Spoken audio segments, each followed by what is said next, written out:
Telespettatori di Gold 78 in HD, canale 78 del digitale terrestre, ben ritrovati con la nuova stagione di Penalty, la 10ª. Tutto il calcio di cui il calcio vero non parla mai. Anche per quest'anno racconteremo le emozioni, le passioni, le delusioni, le amarezze del calcio dilettantistico siciliano, condensato naturalmente con risultati, classifiche e anche, perché no, commenti ed interviste. Lo faremo puntualmente ogni martedì sera, a partire dalle ore 21, con la replica mercoledì dopo la mezzanotte. Se volete comunque sempre rivedere questa puntata, lo potete benissimo fare andando a visitare la pagina ufficiale su Facebook di Penalty.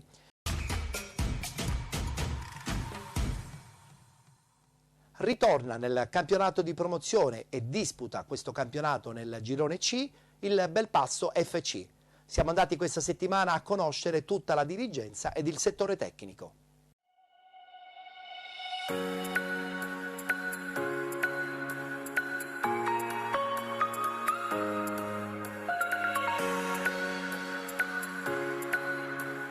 Cristian Ardizzone, presidente del Belpasso FC. Presidente, questo Belpasso sicuramente parte con un progetto importante, rilanciare anche un nome importante appunto nel calcio dilettantistico siciliano. Belpasso conosciamo benissimo la sua storia, ritornare ed impegnarsi è un grandissimo sacrificio, non soltanto suo ma anche da parte dei suoi collaboratori. Sì, esatto, noi ci stiamo impegnando sul territorio di Belpasso perché Belpasso comunque ha una sua storia, ha avuto una squadra gloriosa e non ce lo dimentichiamo. Non ci paragoniamo al Belpasso glorioso, però ci stiamo mettendo tutti i mezzi per fare diventare Belpasso di nuovo grande. Tra l'altro, insomma, all'interno della società nuovi dirigenti, nuovi ruoli, a dimostrazione che volete fare il vostro percorso in maniera equilibrata e continua. Anche ruoli importanti a persone giovani, mi riferisco al mister D'Antone che secondo me farà strada, ma strada veramente perché ha delle qualità importanti veramente, al DS, al direttore sportivo Santosciuto che è giovane però sta dimostrando fin da subito di essere sul pezzo, e poi non posso che ringraziare i miei soci Di Mauro e Longo che mi stanno dando una grossa mano in tutto. La cittadinanza di Belpasso, insomma, appena verranno i primi risultati sono sicuro che sarà coinvolta perché ha proprio fame di calcio. Sì, dobbiamo dire che già nelle prime 2 partite casalinghe si sente qualcosa di diverso di l'anno scorso. C'è un po' più di appartenenza, c'è un po' più di andiamo a vedere la partita del Belpasso, questo sì.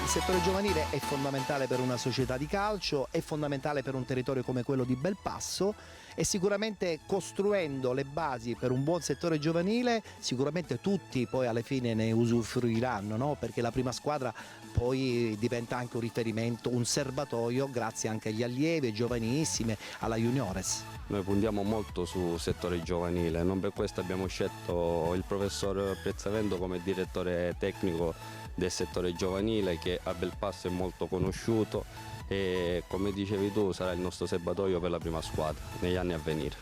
Un serbatoio per la prima squadra che a questo punto diventa fondamentale per costruire magari il Belpasso del futuro. Esattamente, anche adesso in questo momento noi abbiamo dei juniores di Belpasso e dintorni che sono veramente validi e faranno parlare di sé sicuramente.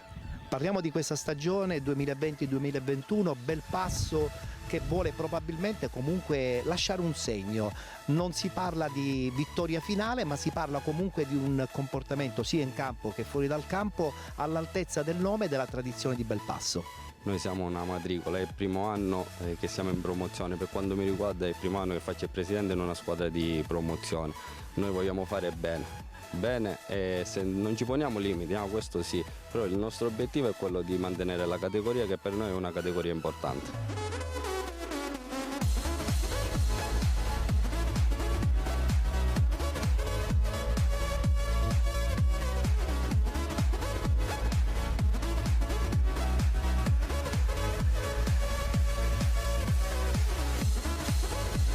Santo Di Mauro, presidente del Belpasso FC insieme a Cristian Ardizzone, un progetto come quello di Belpasso che un po' stuzzica anche la fantasia, perché insomma grazie alle vostre esperienze volete portare una nuova realtà del calcio in una società che comunque è storica, perché Belpasso sappiamo benissimo ha una storia nel calcio dilettantistico.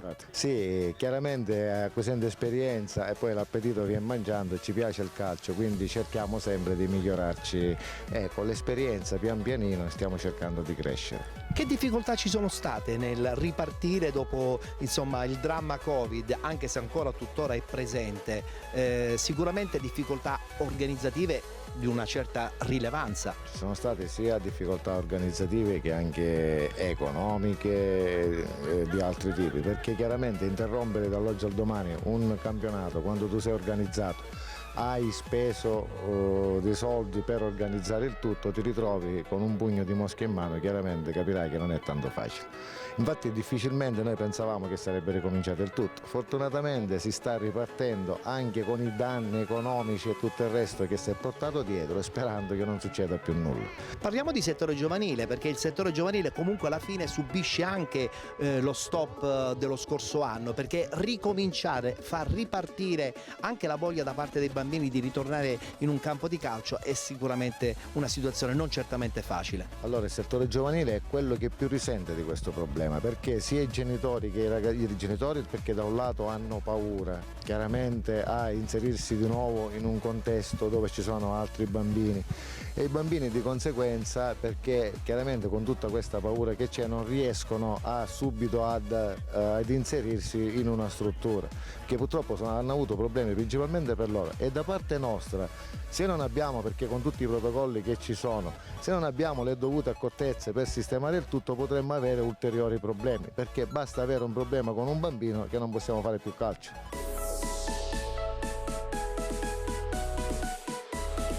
Parliamo a questo punto della prima squadra, parliamo di un progetto forse ambizioso, parlare di eccellenza forse è esagerato? Per adesso sì, noi la promozione ci sta bene, ci sta larga, non stretta, cerchiamo di pian piano di vedere com'è la situazione, cercheremo di mantenere la categoria, poi magari, perché ripeto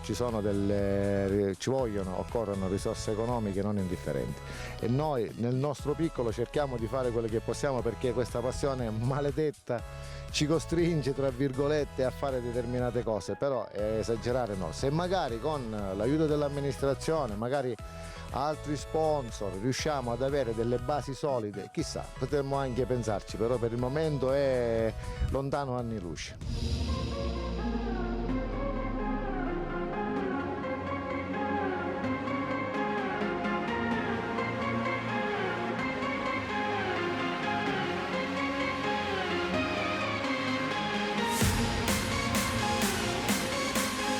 Campionato sarà Peppe? Sarà un campionato comunque molto avvincente, ci sono tante bellissime realtà e chiaramente noi non staremo lì a guardare, cercheremo di comunque dire la nostra, e come inizio non c'è male, abbiamo superato il turno di Coppa Italia con un avversario ostico come la Leonfortese e domenica al debutto abbiamo vinto la nostra prima partita, perciò siamo molto entusiasti ma allo stesso tempo con i piedi per terra. Che umore c'è all'interno della squadra?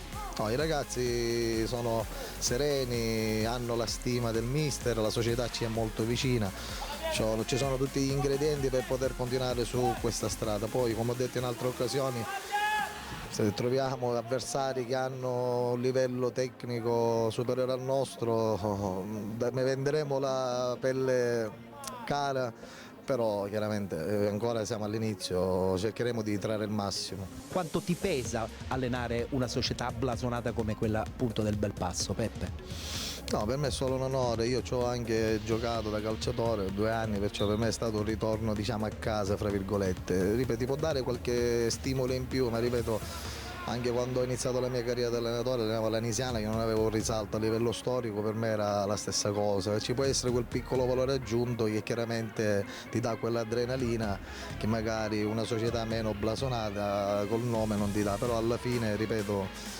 uno cerca di fare sempre il massimo.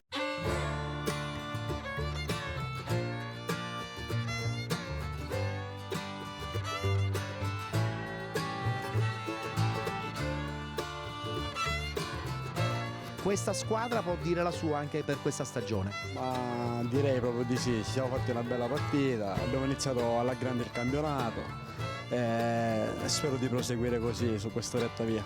Com'è il gruppo? Vi siete già amalgamati bene? Già siamo noi abbastanza vecchi dell'anno scorso, c'è qualche innesto, però sì, il gruppo c'è ed è questa la nostra forza. E adesso diciamo una cosa che nessuno sentirà. Con il mister? Cosa col mister? Dico, col mister tutto a posto? Sì, perché... No, lo dicevo nel senso che comunque sveliamo qualche altro lato del mister. Il mister dà spazio a tutti, quindi possibilmente capita che a giro ci facciamo tutti la panchina, il gruppo è anche questo, la squadra è soprattutto questo. D'altra parte se non c'è gruppo non arrivano i risultati. Esatto. Quindi ci dobbiamo impegnare per guadagnarci sempre il posto e dare sempre il massimo.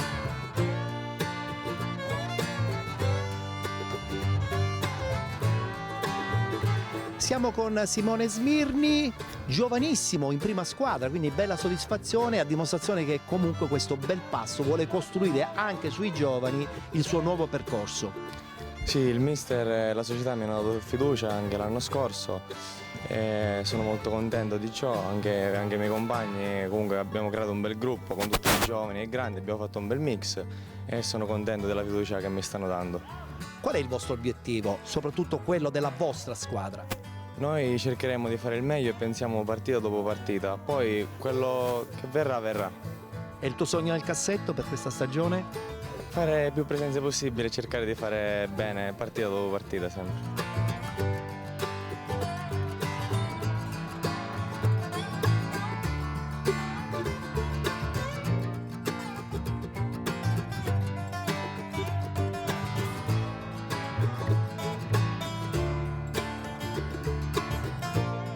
Cristian Sannino fa parte dello staff tecnico, si occupa della preparazione dei portieri. Com'è la situazione in questo Belpasso 2020-2021? Cosa hai trovato? Ragazzi chiaramente pronti a lavorare, soprattutto credo. Sì, diciamo che ho trovato dei ragazzi soprattutto giovani, una società che investe sui giovani, come ho detto prima quando ci siamo già incontrati l'altra volta, che la società vuole investire sui giovani. Abbiamo scelto di portare avanti questi 2 portierini nostri, 2001 e 2003. Al momento stiamo facendo bene, ci stiamo allenando, i ragazzi stanno dimostrando e stanno apprendendo in allenamento e speriamo di fare bene durante il proseguo del campionato. Domenica ci aspetta una partita difficile contro una squadra tosta, però abbiamo le possibilità e le caratteristiche per portare i punti a casa. Sicuramente ci sono delle squadre importanti, non sarà un campionato facile, quello è sicuro. Le squadre sono tutte abbastanza ben attrezzate. Ettore, sicuramente ci saranno le 5-6 che faranno qualcosina in più rispetto alle altre e il resto ce le combattiamo.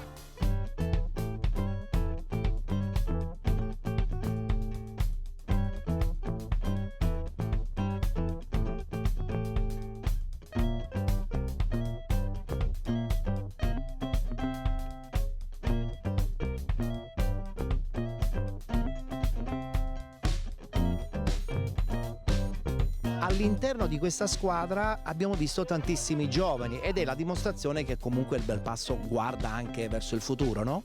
Sì, assolutissimamente. ma non solo giovani juniores, anche giovani 2000 che non sono più juniores ma sono dei giovani non troppo valorizzati dagli altri ma bravi, ti assicuro che sono bravi. Sarà una scommessa vincente questa stagione per il Belpasso? Credo proprio di sì.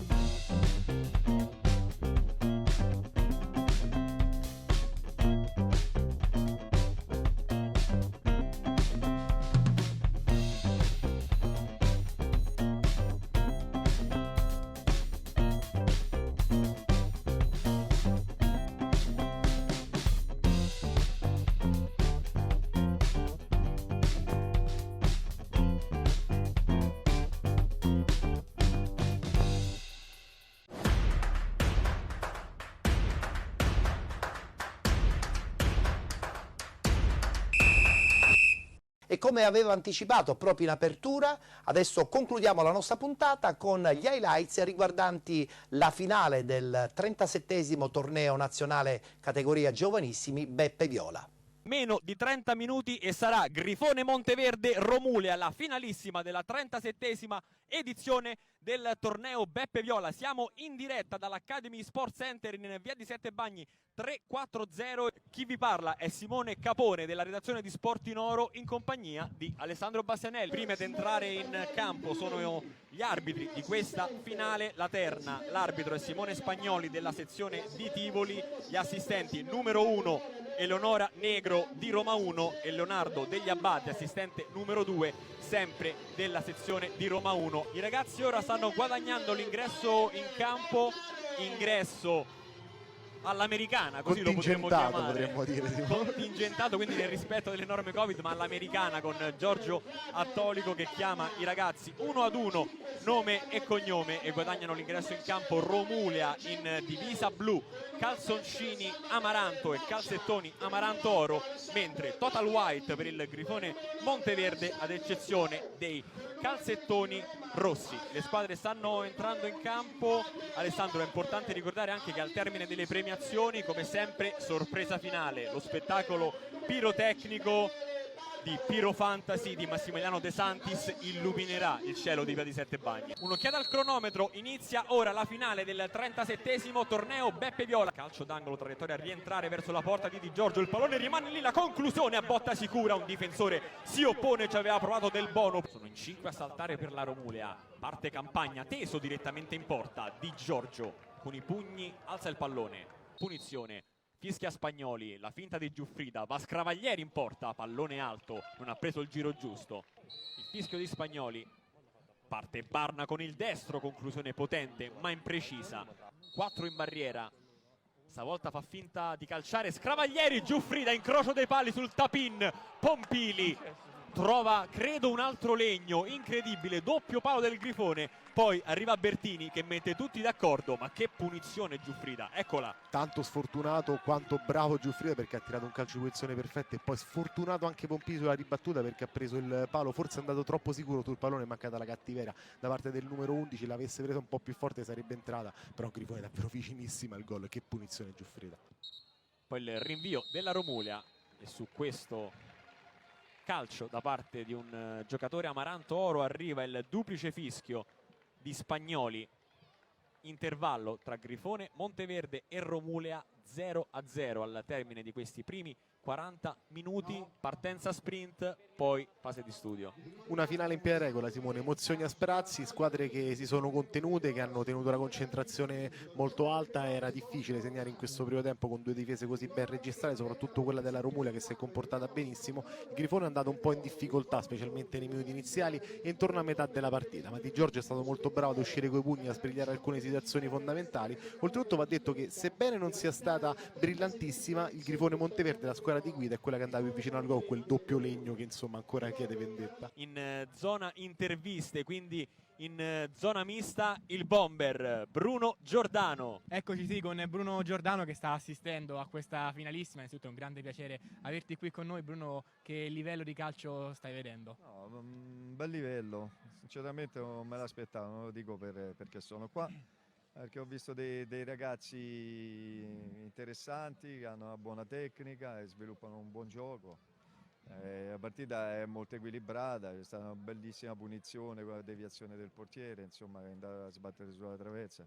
Una bella partita equilibrata e vinca il più forte, non tifo per nessuno, però ecco, l'importante è che ci sia massima lealtà e che sia un bello spettacolo fino alla fine. È tutto pronto per la ripresa, stessi 11, stessi 22, quindi in campo continua a collezionare corner la Romulea, che ovviamente batterà con Flavio Campagna, i soliti a saltare. Parte Campagna sul destro, pallone teso, Barchiesi, il vantaggio della Romulea, entra e mette la sua firma sulla finalissima, Riccardo Barchiesi. Romulea 1, Grifone Monteverde 0. Al minuto numero 12 cambia il parziale. Che gol, Simone, un gol davvero di cattiveria e di istinto puro da parte di Barchiesi, che è andato con una cattiveria fenomenale sul pallone, colpo con l'interno destro, palla nel sacco e Di Giorgio letteralmente sorpreso dall'inserimento. È questo che deve fare un grande attaccante, è per questo che mister Cervera ha messo Barchiesi. Romulea in vantaggio con un gol del giocatore più atteso e che è mancato nelle semifinali. Parte Campagna in area di rigore, pallone che passa, il raddoppio della Romulea, l'ha toccata Lopardo, 2-0 per la formazione di Cervera, la marcatura di Lopardo che si libera bene dagli avversari, segnano i due giocatori simbolo, prima Barchiesi e poi Lopardo, 2-0. E con due calci piazzati, Simone, segno che la Romulea le sa interpretare benissimo queste situazioni, ha trovato dei gol fondamentali ma anche delle situazioni importanti nel corso della fase eliminatoria e della fase finale. In questa finale due calci piazzati regalano il 2-0 alla Romulea. Adesso si fa difficile per il Grifone Monteverde, che è una squadra che gioca in maniera formidabile ma che forse sui calci piazzati dovrebbe difendere meglio. Duello tra numeri 7 con Bernabei, pallone lungo per Barchiesi, in spaccata Polidori, si fa anche male al momento del contrasto, rimane a terra, è giallo rosso per Barchiesi, che è rosso perché è stato ammonito per essersi levato la maglia. E qui Barchiesi ha sbagliato perché è andato sull'uomo quando ormai il pallone era perso, Polidori era a terra, era intervenuto in largo anticipo, Barchiesi è andato direttamente sull'uomo. Fischia Spagnoli, parte Campagna! Pallone fuori di un soffio, ma come avevamo pronosticato arriva il triplice fischio di Spagnoli. Romulea batte Grifone Monteverde 2-0 e alza al cielo il trofeo del 37esimo torneo Beppe Viola. Io Alessandro vi lascio per le premiazioni, postazione tutta tua. Grazie Simone, ma soprattutto grazie ai ragazzi in campo che ci hanno fatto davvero esaltare con una bellissima partita. Romulea che vince il suo terzo all'oro nella competizione della Champions League del calcio giovanile. Dopo il successo di Benedetti di 3 anni fa, dopo il successo del 96, arriva anche il terzo all'oro, la terza vittoria nel torneo Beppe Viola, la 37esima edizione. Viene vinta dalla Romulea di mister Cervera, che mette il proprio nome nella storia di questo torneo, andando a giudicarsi uno dei primi trofei di questa stagione, che stranamente, insolitamente, non ha visto i soliti trofei e i soliti abbracci a fine stagione. Quindi immagini che fanno proprio bene a questo sport, perché era tanto che non vedevamo ragazzi esultare, era tanto che non vedevamo una vittoria a queste latitudini. Il Beppe Viola si conferma essere un torneo che rivaleggia quasi davvero con le competizioni ufficiali. Le squadre sono a centrocampo ed è tutto pronto per la premiazione di questo torneo. E ora la Romulea torna a vincere il torneo Beppe Viola. I ragazzi prendono la coppa che scende sulle mani di Barna e sale adesso al cielo per il successo, per il trionfo della Romulea, che si aggiudica il 37esimo torneo Beppe Viola. Effetti pirotecnici pronti a partire per omaggiare i ragazzi di mister Cervera e della società, di Nicola Vilella, che alza al cielo la terza propria coppia dei campioni del calcio giovanile. Davvero un grande spettacolo a centrocampo, con la Romulea che si gode questo momento tanto sognato nel corso dell'ultimo mese, un mese estenuante, un mese lunghissimo, ma che è scivolato via fra mille emozioni, fra grandissime partite e soprattutto fra le giocate e i gol che hanno permesso alla Romulea di vincere ancora una volta il torneo Beppe Viola. Abbandona il campo il Grifone Monteverde e continua a godersi il proprio successo, portando la coppa sotto il settore la Romulea, mentre i fuochi d'artificio scagliano nel cielo la polvere da sparo che omaggia la vittoria della Romulea.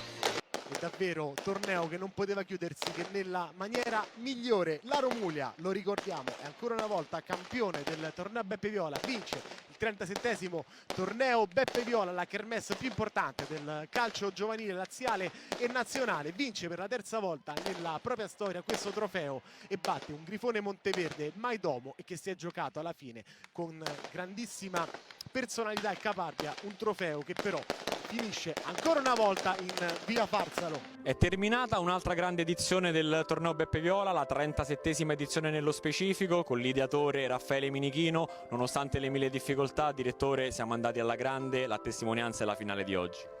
Beh sì, effettivamente 37 anni sono sempre veramente tanti, ma è stato bello anche questa chiusura, veramente impeccabile come organizzazione, quindi soprattutto a voi della redazione, l'hai sottolineato più volte anche nel corso della premiazione, e devo dire che oggi veramente posso dire che ho fatto da spettatore, quindi complimenti anche a mio figlio Filippo, che prende sicuramente il testimone ufficiale, diciamo, anche per il proseguo del torneo. Poi tornerà, speriamo, il premio di cultura sportiva Beppe Viola, quindi in affiancamento al torneo, lì forse servirò ancora per qualche cosa e quindi non vediamo l'ora di ripristinare l'entusiasmo, tutto quello che di bello che quest'anno abbiamo un po' voluto non mettere in atto per il Covid. Quindi però siamo stati, devo dire, ringrazio Dio, ma ringrazio soprattutto anche la partecipazione delle società,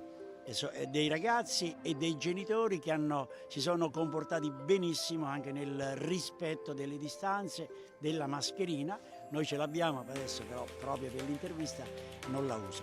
Quindi veramente soddisfatto al massimo, sono arrivati tanti personaggi dalla Lega, dalla federazione, dalla politica, dallo sport come Bruno Giordano, che è un amico del Beppe Viola, essendo stato anche lui in passato premiato, ma soprattutto anche della nostra redazione di Rete Oro. Direttore, siamo stati bravi, è andato tutto alla grande nonostante le mille difficoltà del momento storico. Veramente, tutte le componenti sono state eccezionali, comunque i ragazzi in campo ovviamente per lo spettacolo espresso, e sulle tribune pure hanno rispettato sempre le direttive che comunque gli venivano date. Noi a livello organizzativo abbiamo fatto il triplo dello sforzo, però fortunatamente possiamo dire che anche questo evento, insomma questa 37esima edizione è riuscita tutto nel miglior modo possibile. Poi ovviamente a livello mediatico abbiamo coperto in ogni sua forma questo torneo, questa meravigliosa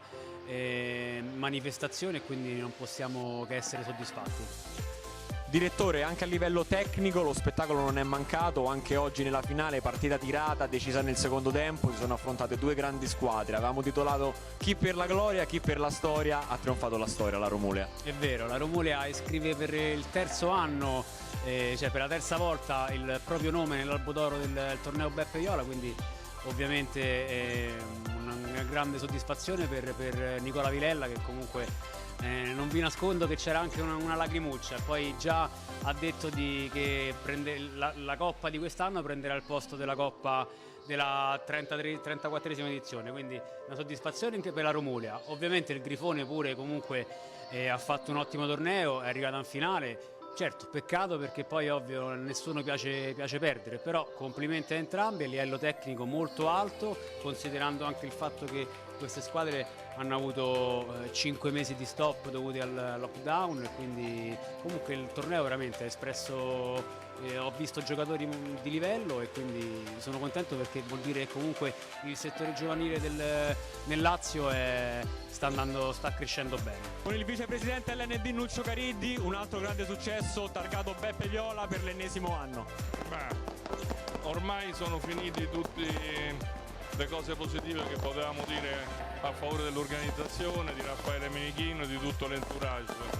È una realtà che ha sempre dato ottimi risultati perché coniuga l'educazione sportiva al sano agonismo, quindi noi come Lega Nazionale Dilettanti appoggiamo e assolutamente condividiamo questo modo di fare calcio. Soprattutto in un momento storicamente così difficile, questa è una bella boccata d'ossigeno. Beh, ritorniamo a assaporare i campi dopo tante notizie di diverso tipo. Adesso speriamo che si riesca anche a risolvere definitivamente il problema del virus, anche se purtroppo il traguardo non sembra vicinissimo. Ci vuole educazione e ci vuole tranquillità da parte di tutti quanti. Gianluca Cervera, allora mister, partiamo dalla dedica per questo terzo Beppe Viola della Romulea. Allora, lo vorrei dedicare innanzitutto a tutti i ragazzi, allo staff che è sempre vicino alla squadra, ma in particolare al ragazzo che è Gabriele Galletti, che ha dovuto saltare le ultime 2 partite per un problema, è stato in ospedale, è uscito da pochi giorni, oggi era qui a vedere la partita, quindi vorrei dedicarla alla squadra e in particolare a Gabriele. Mister, nel secondo tempo siete usciti col doppio vantaggio, sembrava partita in pugno, con l'espulsione un po' hai temuto? Sì, perché anche nel primo tempo ci sono stati degli episodi che hanno un po' spostato, perché all'inizio magari siamo partiti meglio noi, abbiamo giocato nella metà campo loro, poi c'è stata una punizione con la traversa che poteva girare la partita, cambiarla, e siamo stati bravi a soffrire in quel momento. Poi il secondo tempo siamo partiti molto bene, l'ingresso di Riccardo sicuramente ci ha dato una mano con il gol e ha procurato la punizione del secondo gol, e poi la sua espulsione ha cambiato tutto, perché abbiamo dovuto soffrire.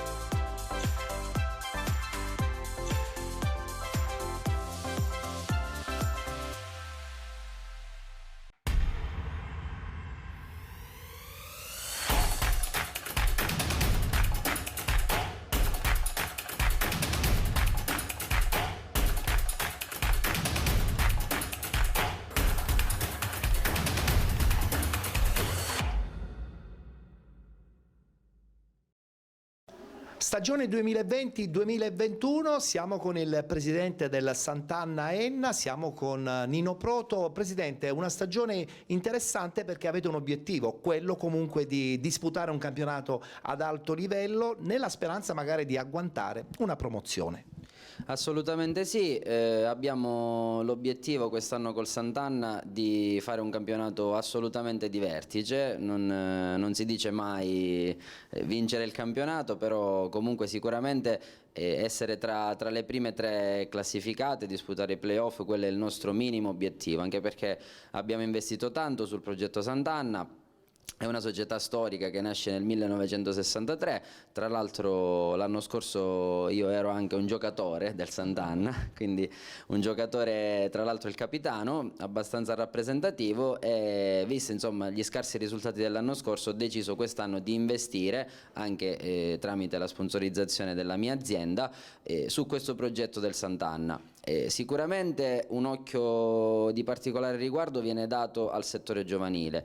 Dopo una decina d'anni in cui si parla nell'Ennese di fare un settore giovanile unico, senza tutte queste scuole calcio che poi non portano a niente, sono riuscito a unire tutte le intenzioni e gli intenti dei vari presidenti di 4 società calcistiche e farli confluire in un'unica società che sarà l'FCN, società satellite del Sant'Anna, su cui ovviamente il Sant'Anna avrà l'opzione su tutti i giocatori, dato che insomma è una società per l'appunto satellite. Parliamo dal punto di vista tecnico. La prima categoria sappiamo benissimo è un campionato sempre molto difficile, si corre molto in campo, magari dal punto di vista tecnico qualche defiance esiste. Voi sotto questo punto di vista, con la qualità dei giocatori che avete acquistato, probabilmente avete un obiettivo importante, lei lo ha già anticipato, l'obiettivo comunque di assaporare la possibilità di andare in promozione la prossima stagione. Sì, fare il salto di categoria è il nostro obiettivo, assolutamente. Abbiamo, a partire dal tecnico a finire con i giocatori, un organico molto valido, anche con gente di livello, di categorie superiori che hanno militato in promozione, eccellenza, comunque gente che sa giocare a calcio. Tra l'altro abbiamo inaugurato da poco il nuovo campo Enrico Greca a Pergusa, quindi in questo gioiellino ci vogliono tanti piedi buoni e ci vuole tanta qualità in mezzo al campo. Una marcia in più rispetto ad altre società dal punto di vista tecnico, tattico, sotto tutti i punti di vista, insomma.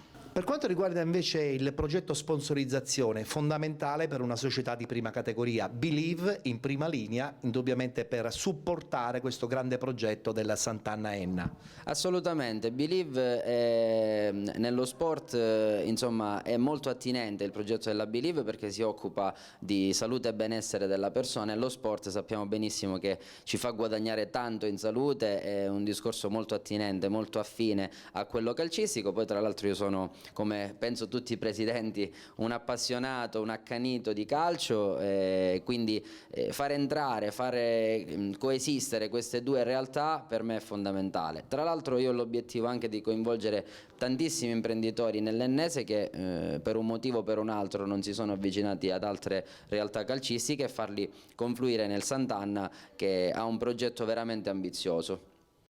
Sicuramente il campo è quello che poi dà il verdetto finale a quello che sarà la classifica, le società che avranno fatto meglio durante l'anno, anche perché ogni anno può vincere solo una società sola può andare in categoria superiore, a meno che si va tramite l'accesso ai playoff.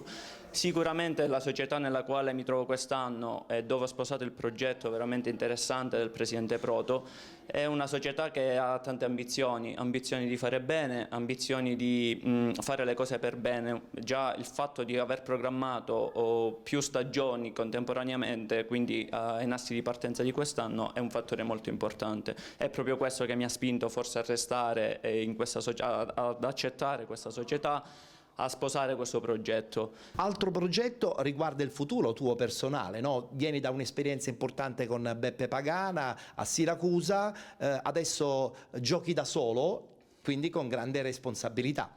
Sì, e ho avuto la fortuna veramente, perché è una fortuna essere stato dietro un tecnico di questo calibro. Pagana per me è un allenatore che da qui a breve riuscirà ad arrivare nel calcio che conta, nel professionismo, perché è un allenatore che lo merita veramente, sia dentro che fuori il campo. Per quanto riguarda me, diciamo che spero, arrivato a questo punto, di intraprendere la sua stessa strada. Sicuramente sono un allenatore giovane, sto iniziando molto giovane, e questo può essere un vantaggio della mia, perché iniziando così giovane posso avere più possibilità di arrivare in alto. È quello che proviamo a fare. Sto partendo veramente dal basso, ma la voglia c'è tutta.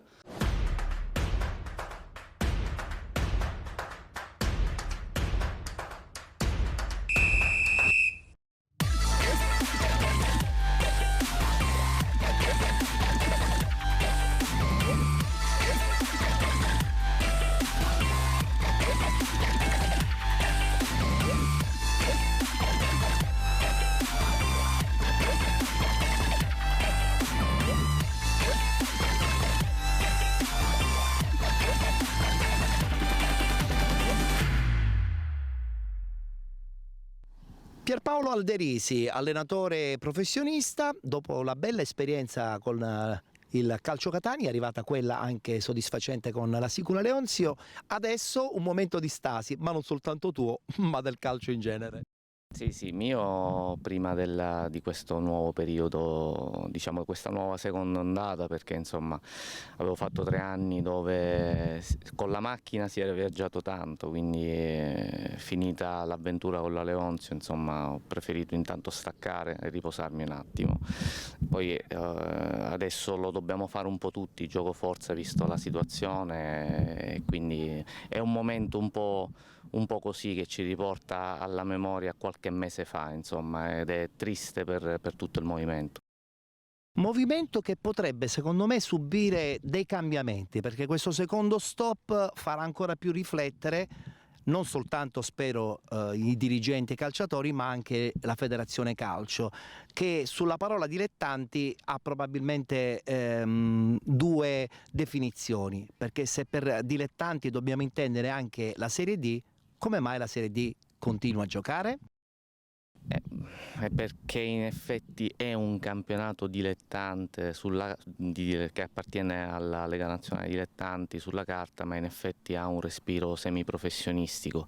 Peraltro credo che la scelta sia stata dovuta al fatto che già in Serie D i giocatori addetti ai lavori incominciano a percepire importanti emolumenti con i quali appunto sostentano le proprie famiglie, e quindi si è preferito far andare avanti questo settore non considerandolo in effetti una categoria dilettantistica.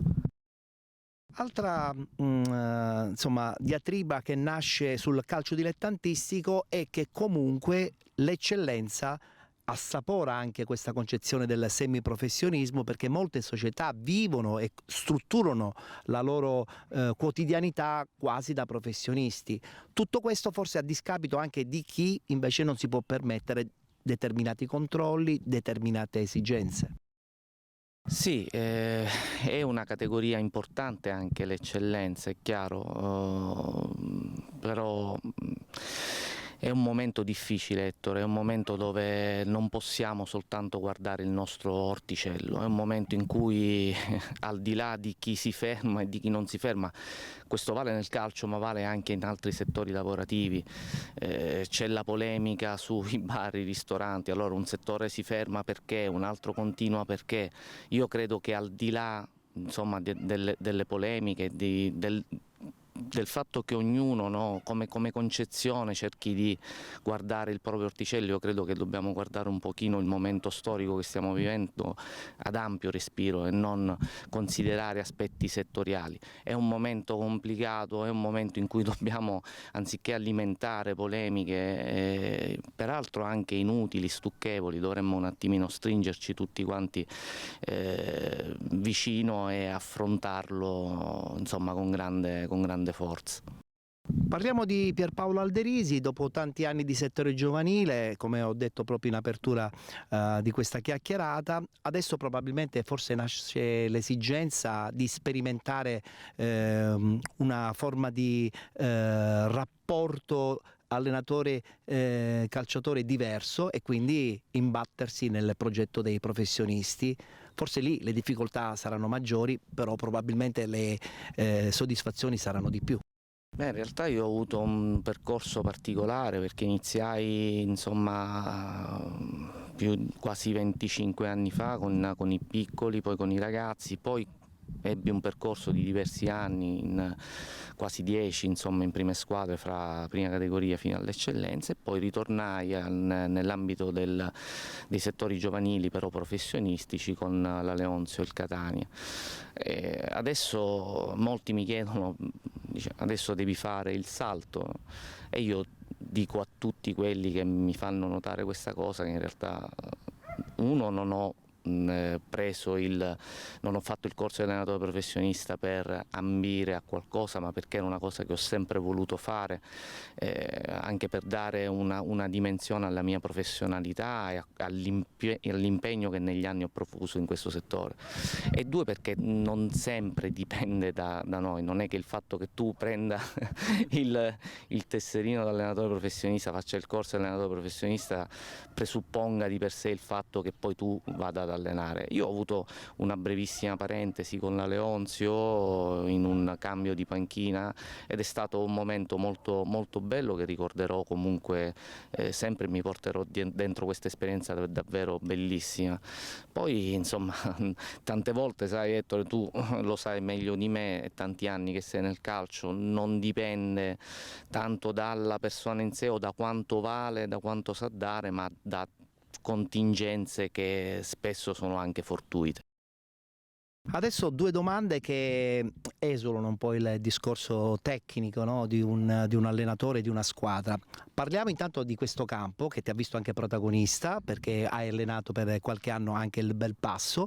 Ecco, questo stadio in questo momento completamente assolato, seppur con una giornata bellissima, ma vuoto dei suoi protagonisti. Che sensazione ti dà? È brutta, è una sensazione triste. Io qui proprio in questo campo ho vissuto in eccellenza circa 10 anni fa battaglie veramente epiche e ho dei ricordi bellissimi legati anche a una cornice di pubblico che era giustamente rapportabile alla categoria dell'eccellenza, ma che comunque seguiva con passione questa realtà sportiva del paese, anche con orgoglio. Questo vale per ogni squadra, o di settore giovanile o prime squadre, in un paese o in città, insomma. La dimensione calcistica è una dimensione aggregativa non soltanto per i diretti protagonisti, quindi dirigenti, allenatori, giocatori, ma anche per chi, famiglie e tifosi, segue con passione questo sport e la propria squadra, ed è un momento di aggregazione che, come tanti altri momenti, purtroppo in questo periodo storico ci viene a mancare. Credo che ci sentiamo tutti un po' defraudati di questo, non soltanto gli allenatori, non soltanto i giocatori, non soltanto i dirigenti o tifosi, ma credo anche voi giornalisti, insomma. Assolutamente. Adesso però la domanda è forse piena di emozione per quel che mi riguarda, perché Pierpaolo Alderisi è stato il capitano della mia squadra allievi e della mia squadra juniores 40 anni fa probabilmente. Stamattina sono, Ettore, 30 anni fa circa, sì, ecco. 30 anni fa. 30 anni fa, ecco, 30 anni fa. Adesso hai un pallone in mano, qual è il calcio di rigore che avresti sempre voluto segnare nella tua vita? A parte che ne hai segnati tantissimi anche sul calcio di rigore, però c'è stato un momento in cui quel rigore poteva darti quell'emozione che sarebbe diventata indelebile nella tua mente?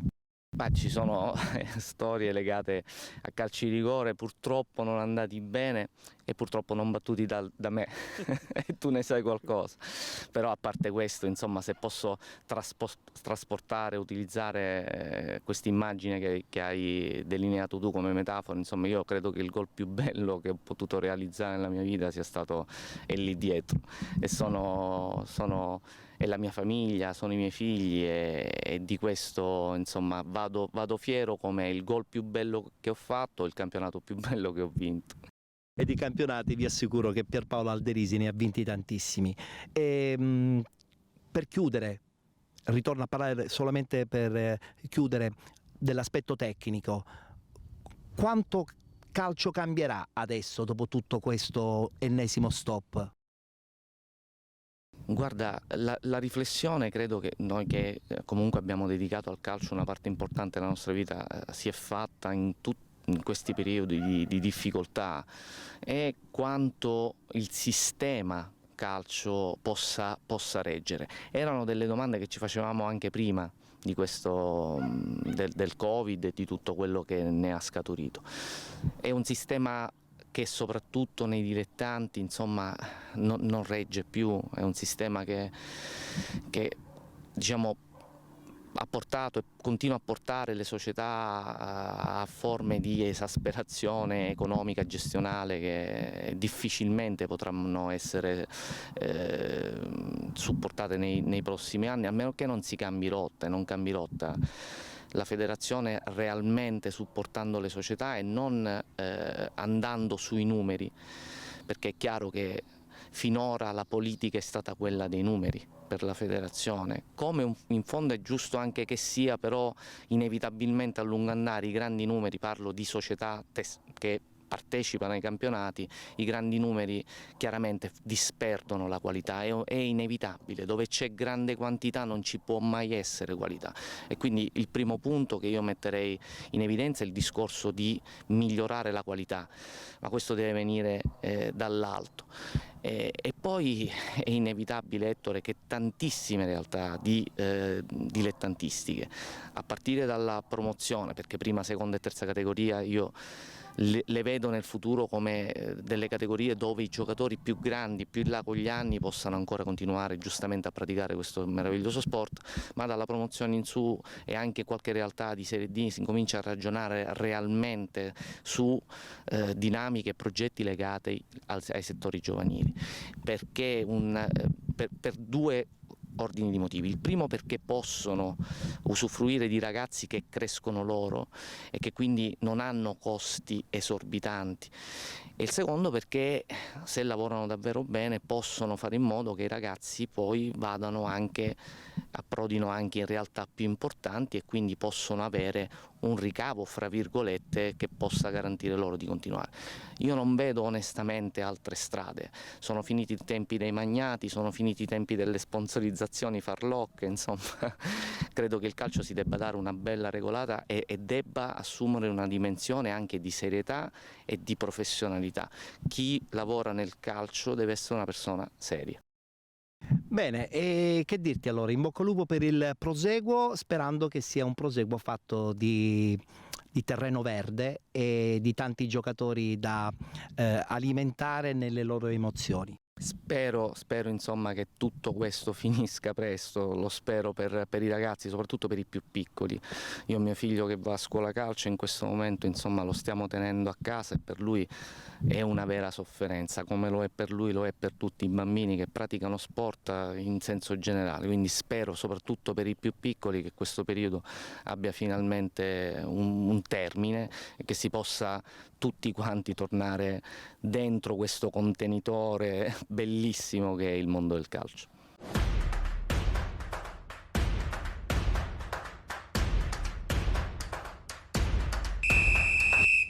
E adesso chiudiamo questa prima parte della nostra trasmissione con un videoclip dedicato ad un personaggio che invece ci gusteremo per intero nella seconda parte. Stiamo parlando di Diego Armando Maradona. Un clip che riassume la sua bellissima avventura tutta napoletana.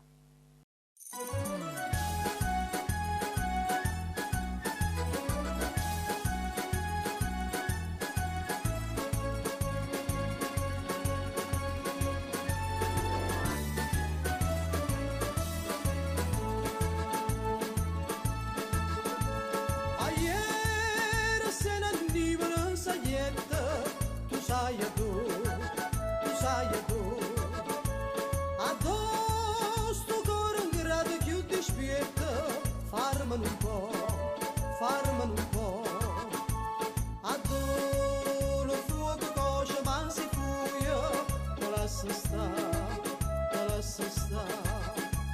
e non te corra pressa, non te struia, sulla guarda, yamba, coppa yamba, coppa yamba, funiculi, funicula, coppa yamba, funicula. Noi yamba dalla terra alla montagna, non passa in cielo, severa Francia proci della Spagna, ti vega te. Tirata con le fumarite fatte, ce lo sa va, come lo viene all'intrasatto, vuoi sai, yamba, coppa yamba, coppa yamba, funicula, coppa yamba, funicula.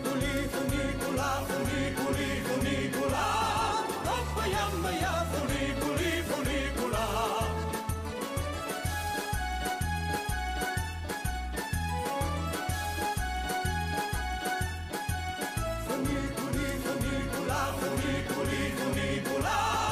Coppa yamba, funicula.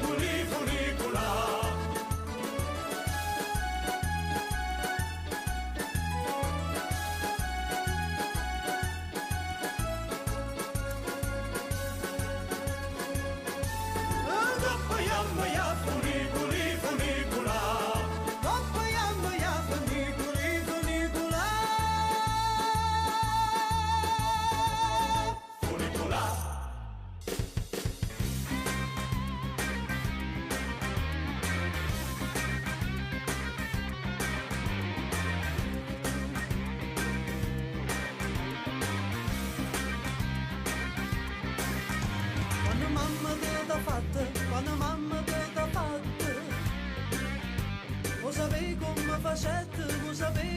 facette, non bastasti carne bella, tutto quello che mi dette, cappucciata in da Marta l'ambiscata, latte rosa rosa e latte te facette in coppo fatto. Non c'è bisogno di zingara per divina con c'è, come t'ha fatto mamma te lo saccio meglio te.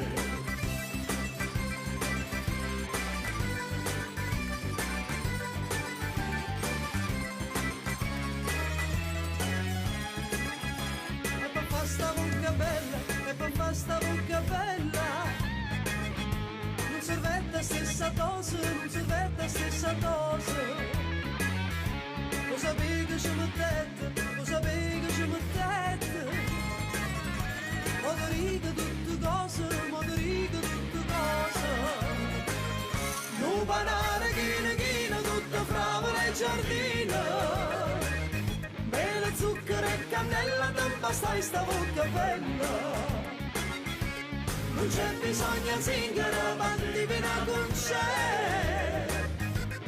Come t'ha fatta mamma te lo saccio meglio te.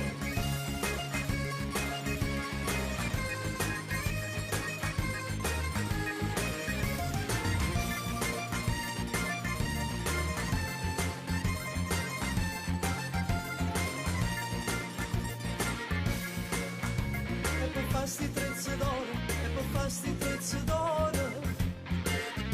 Mamma tu sei pezzentetta, mamma tu sei pezzentetta. Bella mia tua moneta, bella mia tua moneta. Voi sapete che ci mettete, voi sapete che ci mettete. Una miniera sana sana, tutta fatta a filigrana. Ci volete questi trezzi che va non ci sta prezzo. Non c'è bisogno di zingaro, bandimi la cuce. Come l'ha fatto mamma, te lo sai meglio te. La miniera sana sana, tutta fatta a filigrana. Ci volete questi trezzi che va non ci sta prezzo. Non c'è bisogno di zingaro, bandimi la cuce. Come l'ha fatto mamma, te lo sai meglio te.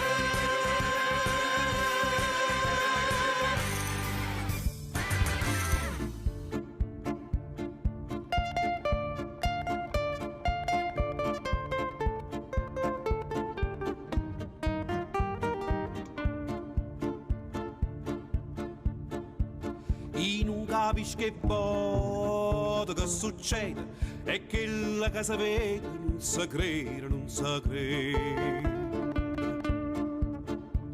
È nata una creatura, è nata nera, e a mamma chiama Cira, sì signore chiama Cira. Se Cira è volta, se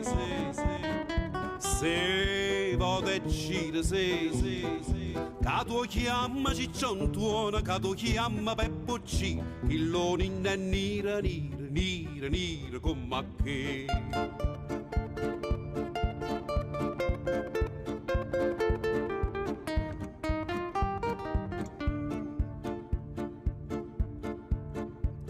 O condone con mare chi sta a fare, sti fatti non so rare, se ne contano a migliaia.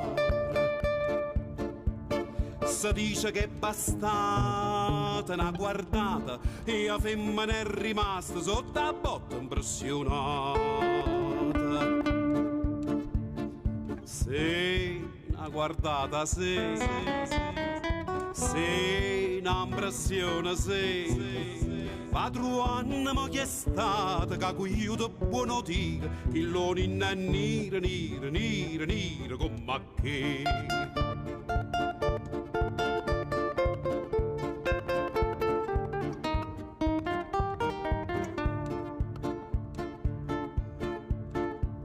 O spiego parolane e me parlamma perché si ragionamma che sto fatto ci spiegam.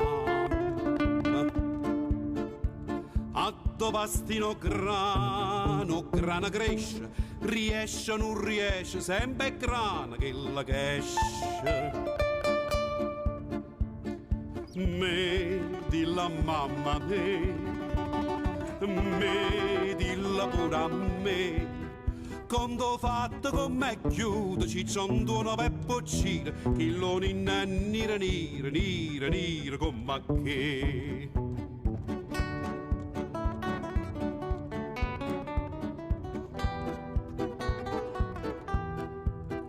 Quando fatto con me chiude ci sono due peppoccine che lo ninna nira nira nira nira come che.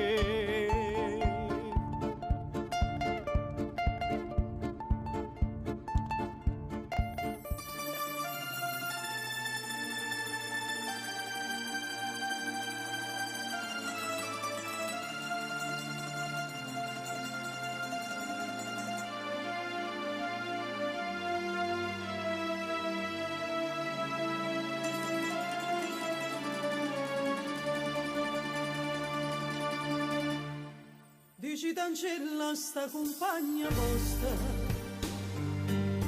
che ha già perduto suonde a fantasia, che pensa sempre che è tutta vita mia, io già volessi dicere ma non ci so dire.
Dici d'ancella che è una rosa e maggio, che assai più bella è una giornata di sole, a bocca soia, più fresca e viola, io già volessi sentire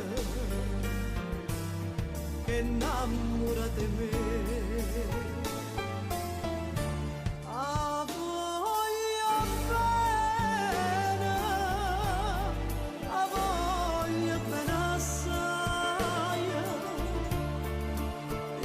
Shit.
Un'altra notizia dopo la morte di Maradona sconvolge il mondo del calcio. È morto Paolo Rossi, eroe del Mondial 1982. Addio a Pablito e calcio sconvolto, il campione che fece piangere il Brasile e trascinò gli azzurri di Enzo Bearzot alla conquista della Coppa del Mondo. Paolo Rossi, Pablito, l'eroe del Mondial, è morto all'età di 64 anni. Lo scioccante e triste annuncio dato dalla moglie, Federica, con un post su Instagram. La foto ritrae i due coniugi stretti e sorridenti ed è accompagnata da questo commento: per sempre, seguito da un cuore. Paolo Rossi era nato a Prato, una carriera fra Juventus, Vicenza, Como, Perugia, Milan, Verona. Paolo Rossi è stato il grande protagonista di quella Coppa del Mondo in Spagna. Segnò 3 gol al Brasile, al Sarrià di Barcellona, nella partita decisiva per accedere alla semifinale, 2 alla Polonia e 1 alla Germania al Bernabéu di Madrid, risultando il capocannoniere e il vero trionfatore di quella edizione. In quello stesso anno Pablito vinse il Pallone d'Oro. Con la Juventus ha vinto 2 scudetti, una Coppa Italia, una Coppa delle Coppe, una Supercoppa Europea e una Coppa Campioni. Negli ultimi anni di vita è stato opinionista per Sky, Mediaset, Rai. Lascia la moglie Federica e 3 figli. Nel 2002 si era raccontato in un libro: ho fatto piangere il Brasile. Ed oggi Pablito fa piangere tutti noi. Lo ricordiamo con queste immagini di uomo di vittoria.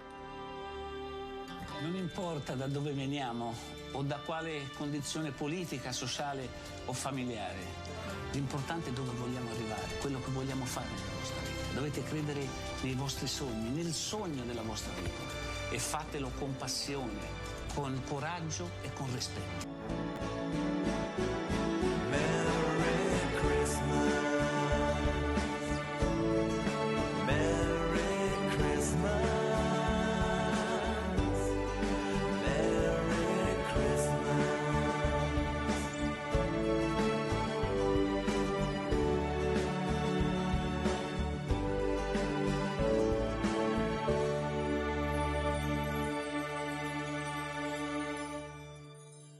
Chissà se noi portiamo gioia nella vita delle persone che incontriamo, anche soltanto quando le salutiamo, quando scriviamo un messaggio, quando ci siamo. Gesù non va mai detto. Gesù va mostrato nella sua presenza. Se Cristo trova spazio dentro di noi, il mondo troverà gioia.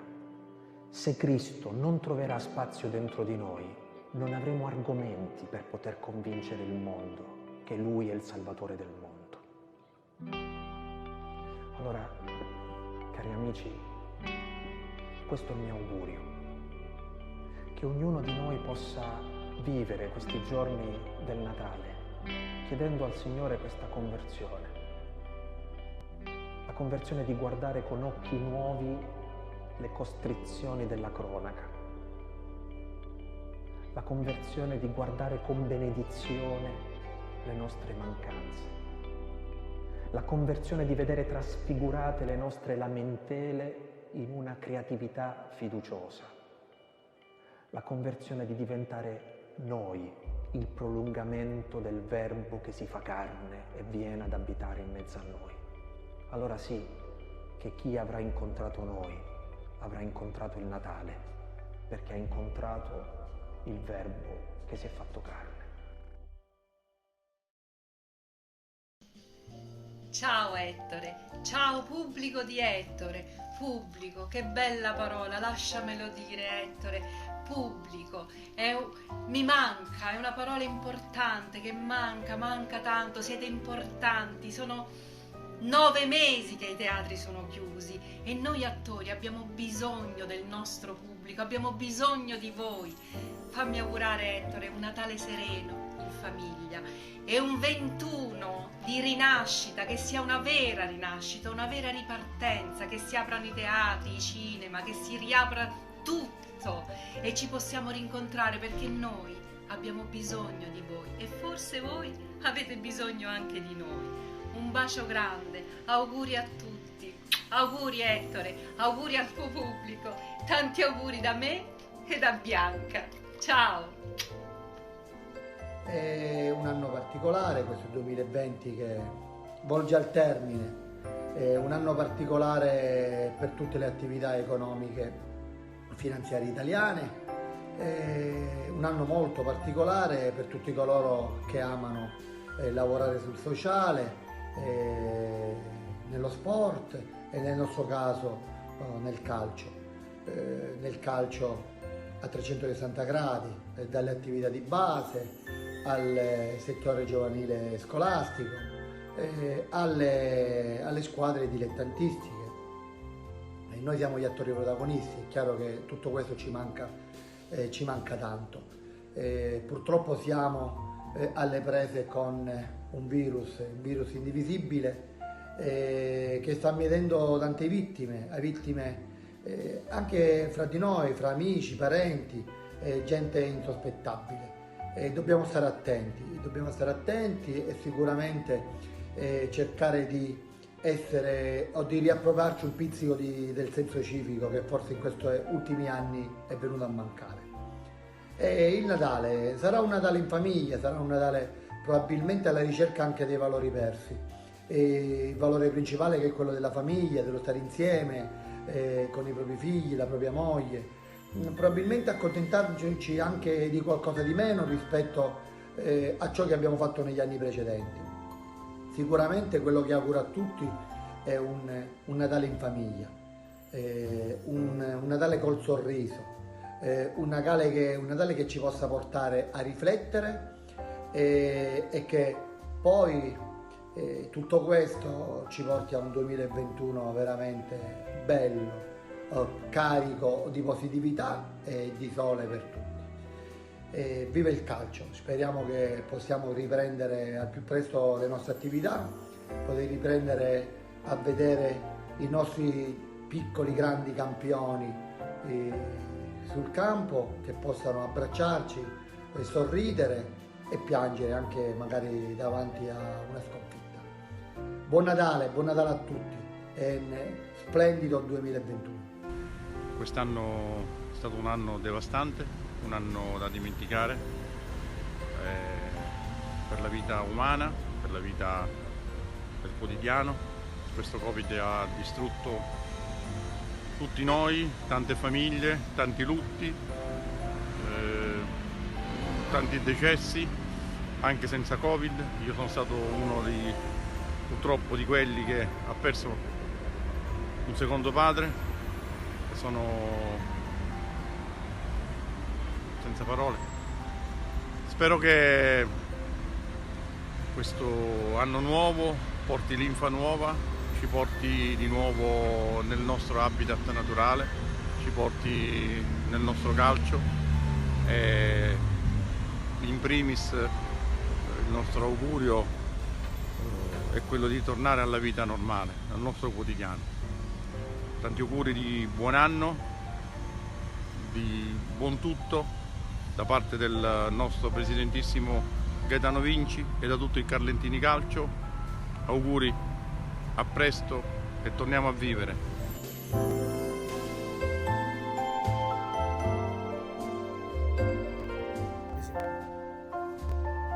Ettore, amico mio, ti mando veramente un mare di auguri a te e un grosso in bocca al lupo per la tua trasmissione stupenda Penalty, perché con il calcio si è fatto bene, si è realizzato bene, specialmente un servizio, una trasmissione come la confezioni tu, è tutta salute perché riesci ad essere serio, ad essere sincero, a non far esacerbare gli animi e a rendere il calcio bello così come merita. E allora l'augurio che tu possa continuare e altre 1000 di queste trasmissioni, perché lo merita soprattutto il tuo pubblico.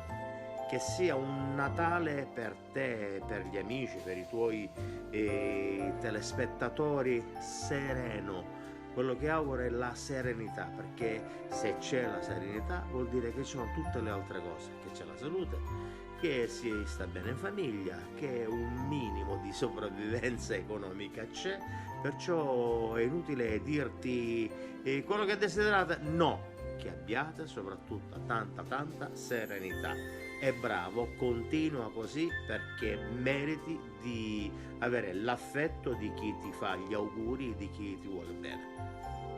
Carissimi telespettatori di Penalty, è con grandissima gioia che raccolgo l'invito rivoltomi da questa trasmissione, nella fattispecie da Ettore, perché mi dà la possibilità di utilizzare il mezzo televisivo per raggiungere tantissimi di voi con i quali non potremmo altrimenti scambiarci gli auguri. Auguri di un buon Natale, di un anno 2021 spero e sicuramente migliore di questo che andiamo a chiudere. Un anno che ha portato con sé molte crisi personali ed economiche, è pieno di avversità, ma io ritengo che spesso dalle avversità possa nascere qualcosa di buono, si può prendere qualcosa di positivo. Sicuramente ci ha fatto riscoprire i valori della famiglia. Non passeremo il Natale con parenti e amici, ma lo passeremo al calduccio delle quattro mura domestiche. Mi auguro che il 2021 possa essere l'anno del ritorno alla normalità, che non sarà, io ritengo, una normalità come quella che ricordiamo, ma sarà una normalità diversa, e mi auguro fatta di rapporti umani, di solidarietà e di altre cose che ci hanno fatto riscoprire un po' in questo anno un modo diverso di vivere. Pertanto vi faccio i miei migliori auguri di un sereno e Santo Natale e di un 2021 speriamo migliore. Auguri a tutti. Un augurio speciale a tutti gli amici di Penalty da parte mia e del Paterno Calcio.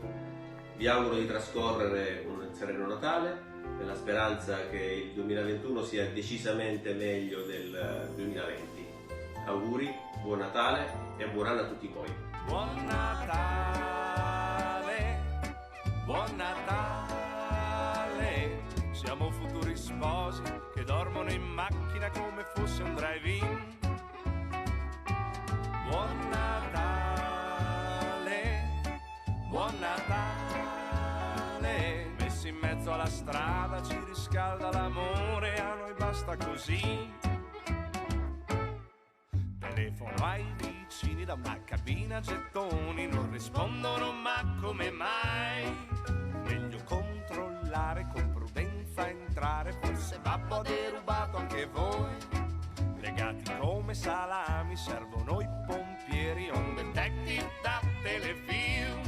Il mistero si fa fitto, siamo sotto sfratto, Babbo Natale smascherato è il Grinch a rovinare il nostro cenone. Mi aspettavo parenti, tombola e cappone, ma ti sento vicina nella mia Dacia benzina, forse è meglio così. Buon Natale, buon Natale, siamo futuri sposi che dormono in macchina come fosse un drive-in. Buon Natale, buon Natale, messi in mezzo alla strada ci riscalda l'amore, a noi basta così.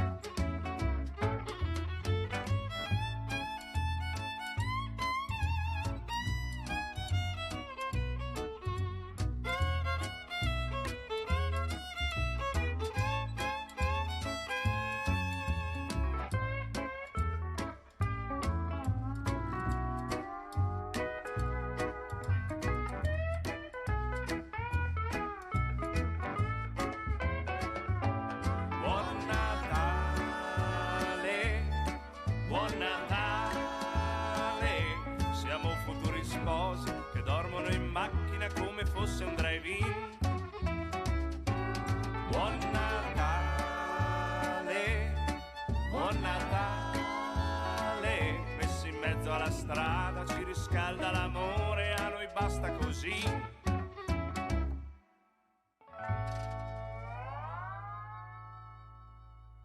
Chiudiamo la puntata odierna della nostra trasmissione e vi diamo appuntamento a martedì prossimo alle 21, sempre qui su Gold 78, canale 78 in HD del digitale terrestre. Torneremo a parlare del campionato di Serie D e anticiperemo anche un po' della puntata natalizia di Penalty. Appuntamento alla prossima settimana.